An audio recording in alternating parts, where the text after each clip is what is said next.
Hello friends, welcome back to another video. మనం corn flour అయితే కొంటూ ఉంటాం. రెగ్యులర్గా యూజ్ ఉంటుంది కాబట్టి మనం ఎక్కువ యూజ్ అయితే చెయ్యము. కానీ ఏదైనా స్పెషల్ ఐటమ్స్ తినాలన్నప్పుడు కార్న్ ఫ్లోర్ అయితే యూజ్ అవుతుంది. కానీ మార్కెట్కి వెళ్ళి గడిగడికి కొనుక్కోలేక 1 కేజీ ప్యాకెట్ అయితే ఇంట్లో పెట్టుకుంటాం. కానీ దాని ఎక్స్పైరీ డేట్ చూస్తే 6 మంత్స్ 12 మంత్స్ అనేసి ఉంటుంది.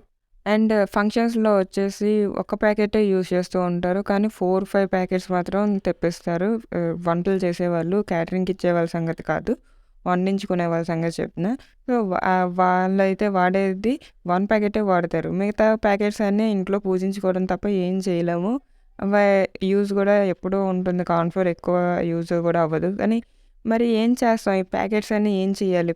వేస్ట్‌గా పాడైపోవడమేనా అనేసి మన మైండ్‌లో అయితే క్వెషన్ రైజ్ అయింది. ఈ రైజ్ అవ్వగానే మనం సెర్చ్ అయితే చేసేసాము. సెర్చింగ్ రిజల్ట్స్ ఏమొచ్చాయి అంటే ఇండెఫినిట్ అనమాట. అంటే మనం కార్న్ ఫ్లోర్‌ని ఎన్ని రోజులైనా యూజ్ చేసుకోవచ్చు. 2, 3 ఇయర్స్ వరకు, 3, 4 ఇయర్స్ వరకు మనం గోధుమ పిండి, మైదా పిండి ఎలా యూజ్ చేసుకుంటామో అలా రెగ్యులర్‌గా అయితే యూజ్ చేసుకోవచ్చు. 3-4 ఇయర్స్ కన్ఫామ్‌గా. కాకపోతే వెట్ ప్లేస్‌లో ఉండకూడదు. అంటే తడి తగలని ప్లేస్‌లో ఉంచండి చాలు. సో, ఈ వీడియో అయితే నచ్చిందనుకుంటున్నాను. నచ్చితే ఒక లైక్ చేయండి. Thanks for watching. ఇలాంటి ఇన్ఫర్మేషన్స్ కోసం మన ఛానల్ సబ్స్క్రైబ్ చేసుకోండి.